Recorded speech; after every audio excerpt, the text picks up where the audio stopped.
Hello everyone. So last video में हमने chemical formula के जो रूल्स थे उनको जाना था। इस वीडियो में हम केमिकल फॉर्मूला को राइट कैसे करेंगे वो देखेंगे। तो सबसे पहले देखिए फॉर्मूला ऑफ कंपाउंड्स। किसी भी कंपाउंड का फॉर्मूला कैसे लिखा जा सकता है। Can be formed by balancing the valencies of different atoms which occur in the compound. अगर हम वैलेंसीज को बैलेंस कर दें एटम्स की जो कि हमारे कंपाउंड बनाते हैं तो हम किसी भी कंपाउंड का फॉर्मूला लिख सकते हैं।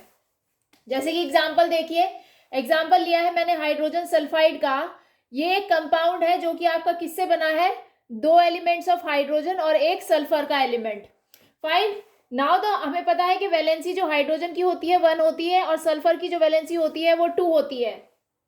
इन order to balance this valency हम क्या करेंगे, जो आपके 2 सल्फर, जो आपकी वैलेंसी है 2 सल्फर की, उसको बैलेंस करने के लिए हम हाइड्रोजन के 2 एटम्स को लेंगे। क्योंकि एक हाइड्रोजन एटम की वैलेंसी 1 है तो 2 हाइड्रोजन एटम की हो जाएगी 2।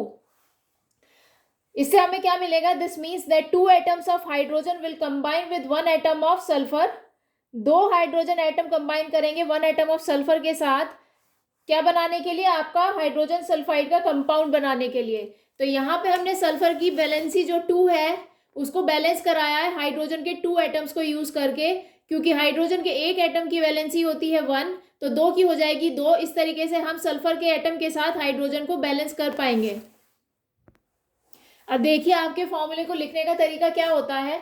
सबसे पहले जिसका फॉर्मूला हमें लिखने के लिए कहा होता है हम उसका सिंबल लिखते हैं, देन उनकी वैलेंसी लिखते हैं और फिर हम वैलेंसीज को क्रॉस ओवर कराते हैं, तब हमें जाके कंपाउंड का फॉर्मूला मिलता है।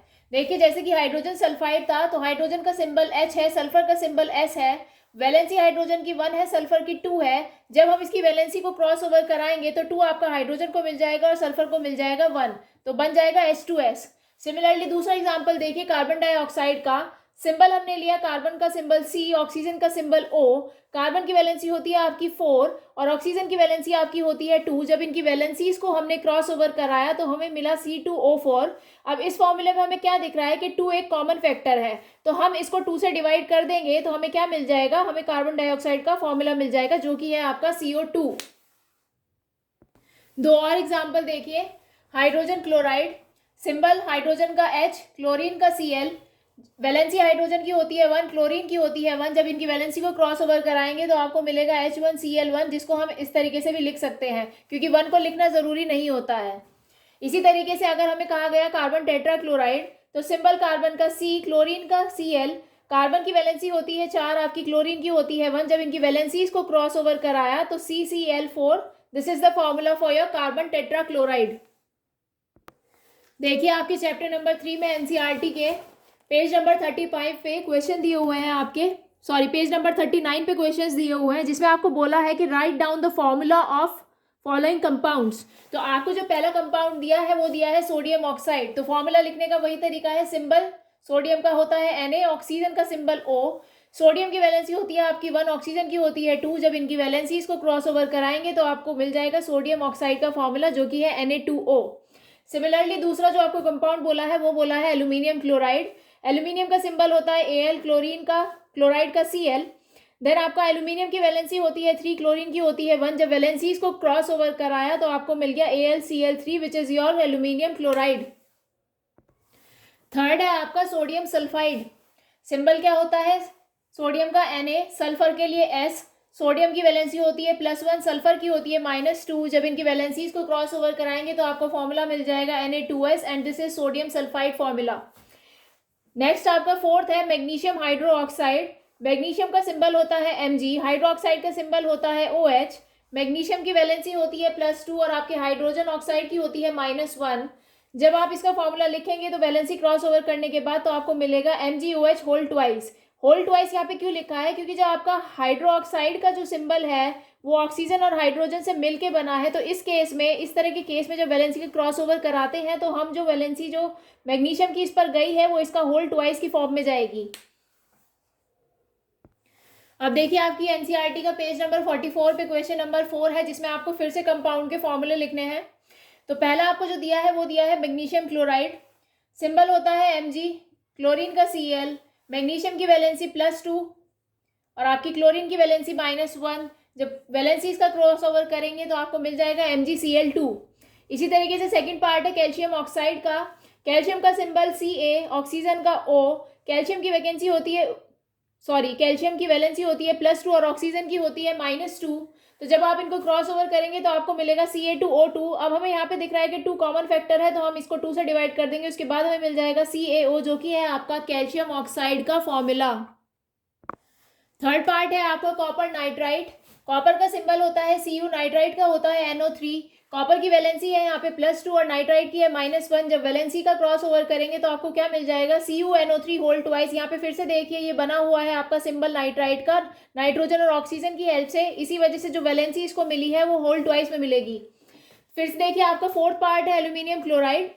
सिंबल एल्यूमिनियम का Al, क्लोरीन का Cl। एल्यूमिनियम की वैलेंसी +3 होती है, क्लोरीन की -1 होती है। जब इनको क्रॉस ओवर करेंगे तो आपको मिल जाएगा AlCl3, which is your aluminium chloride formula.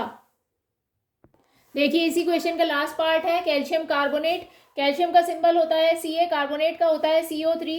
Calcium की वैलेंसी होती है +2 और कार्बोनेट की आपकी वैलेंसी होती है -2। जब वैलेंसी इसका क्रॉस ओवर कराएंगे तो आपको मिलेगा Ca2 CO3 का होल ट्वाइस। होल ट्वाइस क्यों आया है, आपका जो कार्बोनेट का सिंबल है वो CO3 कार्बन और ऑक्सीजन से मिलके बना है, इसलिए इसको होल ट्वाइस के फॉर्म में उसकी वैलेंसी मिली है। अब हम देखेंगे कि 2 कॉमन फैक्टर है, तो 2 से जब डिवाइड करेंगे तो हमें मिल जाएगा CaCO3 और यही आपका कैल्शियम कार्बोनेट के लिए फॉर्मूला है। अब हम डिस्कस करेंगे आयनिक कंपाउंड्स को फॉर्मूला को कैसे लिखते हैं।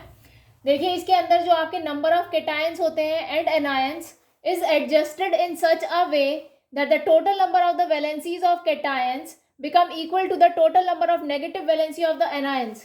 तो हम केटायंस और एनायंस के नंबर को इस तरीके से एडजस्ट करते हैं फॉर्मूला लिखने के लिए, ताकि जो आपकी वैलेंसी होती है केटायन की, जो कि आपका पॉजिटिव वैलेंसी वाला आयन होता है, वो इक्वल हो जाए आपके नेगेटिव वैलेंसी वाले आयन यानी कि आपके एनायंस के इक्वल हो जाए। क्योंकि आपका जो एक आयनिक कंपाउंड होता है वो इलेक्ट्रिकली न्यूट्रल होता है, उस पर ओवरऑल कोई चार्ज नहीं होता है।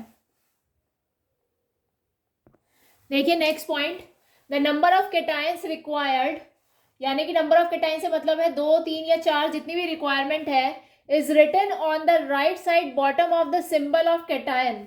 यानी कि ये जो केटायन का आपका सिंबल होता है उसके बॉटम राइट साइड पर लिखी जाती है without showing the charge on the cation.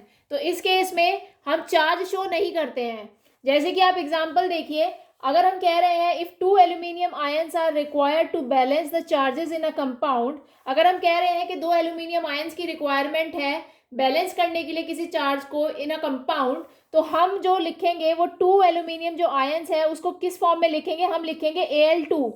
यानी कि जो आपका 2 है ये बॉटम राइट पे शिफ्ट हो जाएगा आपके केटायन के सिंबल के without showing the charge. Charge क्या है 3+, तो हम इस चार्ज को बिना शो करे उसको इस फॉर्म में लिखेंगे जब हम कंपाउंड के फॉर्मूले में उसको शो करेंगे।